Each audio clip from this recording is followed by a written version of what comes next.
Republican members of the Electoral College, this message is for you. As you know, our founding fathers built the Electoral College to safeguard the American people from the dangers of a demagogue. Wrong, President Bartlett. The reason why we have an Electoral College, and this is from the Legal Information Institute at Cornell University Law School. One argument critics note is the possibility for a party's candidates to receive the required 270 electoral votes and thereby win the election without having won a majority of the popular votes of the citizenry.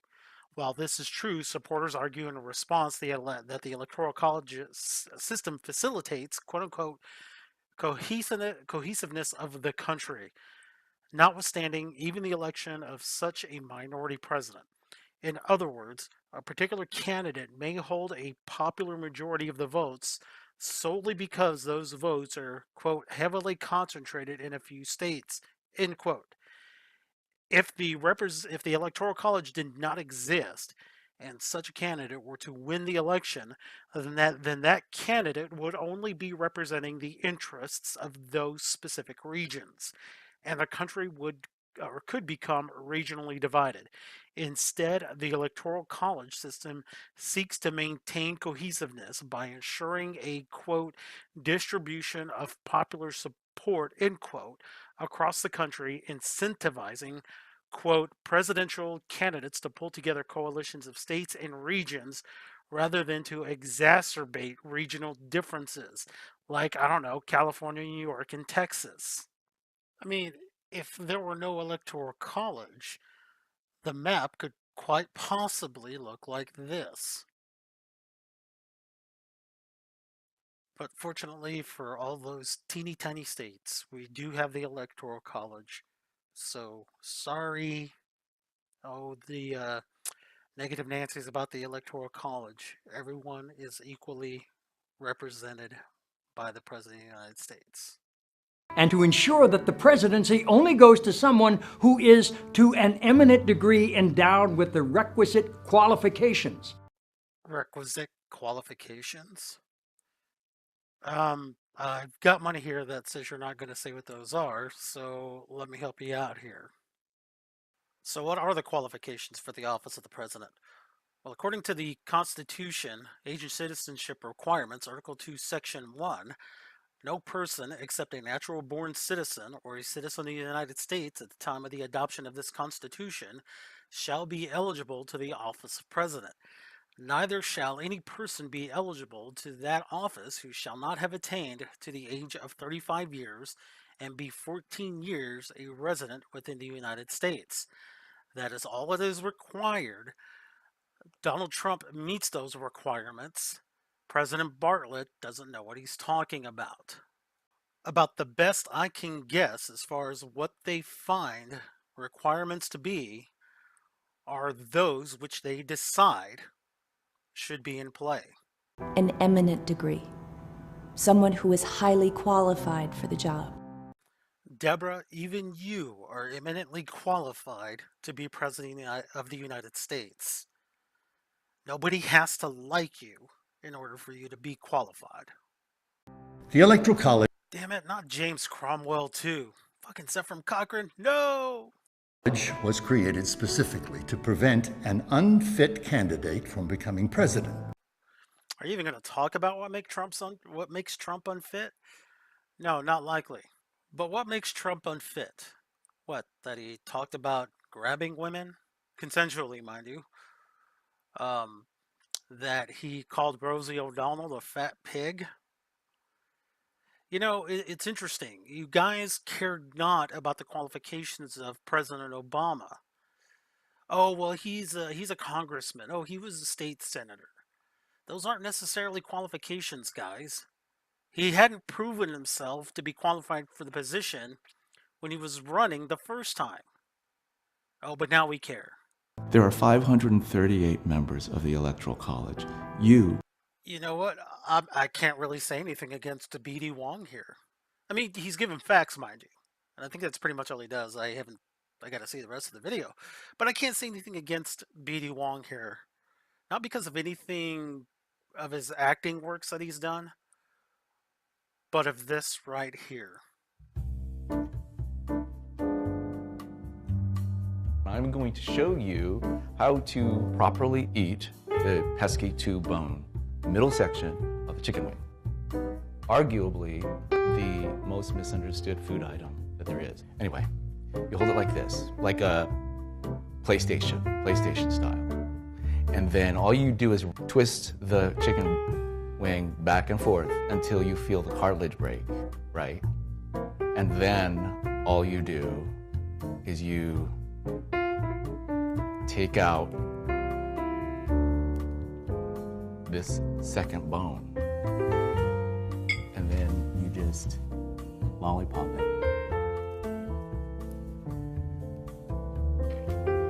Like that. That is how you properly eat the two-bone section of the chicken wing by D.D. Wong. Thank you. I mean, you can't hate a guy who teaches you a new way to eat the flat, which is what it's called, of a chicken wing. That's about the only thing I could say against him, is that he called it the two bone or whatever the hell. He didn't call it a flat. That's what real chicken wing eaters call it, damn it. But I mean, he made a gaming reference and he talked with his mouth full. Although he did give me that new one, you lollipop it. Nice. So it's hard to hate a guy who teaches you how to eat food, regardless of where his political stance is. And just 36 other conscientious Republican electors could make a difference. Well, thanks, Noah Wiley. So now you're calling for a conscientious Republican. Never mind when the Republicans that, never mind that the Republicans in Congress, some of them have been acting upon their conscience and what their constituents voted him into office for. Ted Cruz, ring a bell? Excuse me while I have a sip here. Now you want a conscientious Republican, not a, or in other words, what you want is a servile Republican. I think that's what the left and the Democrats really miss from, pre-90s. They miss pre-90s servile Republicans, the go along to get along Republicans. That's what they really want back. By voting your conscience on December 19th. That's right, Republicans, vote your conscience, unless it's to keep Hillary out of office or bad Democrat policies from being enacted. Because when you're doing that, you're being an obstructionist. We'll get to that later. And thereby shaping the future of our nation. I'm not asking you to vote for Hillary Clinton. I'm not asking you to vote for Hillary Clinton. I'm not asking you to vote for Hillary Clinton. As you know, the Constitution gives electors the right to vote for any eligible person. Any eligible person, no matter which party they belong to. Any eligible person. Yeah. I kind of half-heartedly, full-heartedly, actually, because I was more of a Cruz supporter. I really do wish that the electors would have put Ted Cruz into office. Yeah, they'd be flipping their shit. Oh, I don't want you to vote for Hillary, but I'm not going to tell you who I want you to vote for. Gosh. Such vacuousness going on here. It's crazy. But it should certainly be someone you consider especially competent. Especially competent to serve as President of the United States of America. Can anyone who's old enough to remember or has seen MASH believe that this is freaking Loretta Swit, Hot Lips Houlihan? Oh my God. You can tell some work's been done there, so I kind of question the competency of her. Competency to a degree is subjective. Unless, you can see their IQ scores, SAT scores, GPAs. Competency is subjective. So, yeah, I'm going to let you guys tell me what competent is. By voting your conscience, you and other brave Republican electors can give the House of Representatives the option to select a qualified candidate for the presidency. That's right, Richard Schiff. Screw democracy. I guess because you played a character in a fictional White House, you think you know better. Yeah, and before anybody says anything, I get it. We're a constitutional republic. But like it or not, we do have facets of democracy, and the general election is one of them. We tell the electors who we want. By placing our vote, And yes, I understand that they ultimately decide who they will vote for and who becomes president. There's a part of me that regrets knowing most of the people in this video, because the truth of it is I actually like a lot of these people as actors, and when they come out and say stupid shit, it makes me think less of them. I stand with you. I stand with you. I stand with you. I stand with you in support and solidarity with conservatives, independents, and liberals. And all citizens of the United States. No, I don't believe for a second that most, if any of you, stand with Republicans on a regular basis. Oh, we just need Republicans now.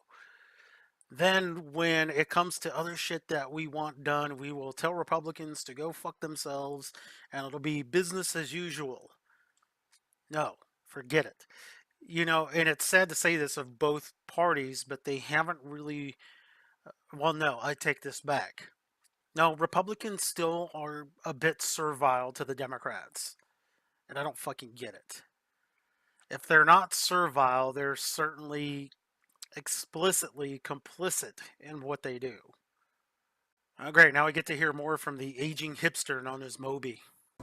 The American people trust that your voice speaks for us all. And that you will make yourself heard through the constitutional responsibility granted to you by Alexander Hamilton himself. So you think by saying Constitution and name-dropping Founding Father Alexander Hamilton that they're just supposed to ignore their obligations to their constituents? What is evident is that Donald Trump lacks more than the qualifications to be president. What, did he suddenly renounce his citizenship and regress to the age of 34? He lacks the necessary stability. What? You have no evidence? And clearly the respect for the Constitution of our great nation. Evidence be damned. You have No, BD. Just no. the most misunderstood food item that there is. Anyway, you hold it like this, like a PlayStation style. The authority and the opportunity to go down in the books as an American hero who changed the course of history. Oh, just fuck off with this appeal to emotion bullshit. You guys don't give a fuck about the Republicans, but now that you need them, oh, please be heroes, change the course of history. Just go fuck off. And you have my respect. You have my respect. You have my respect. For your patriotism. Does anybody even know who this woman is? in service to the American people. Well, folks, that does it for part 2. I hope you'll come back for part 3. Please give this video a thumbs up or a thumbs down. Subscribe and share, and look forward to seeing you for part 3.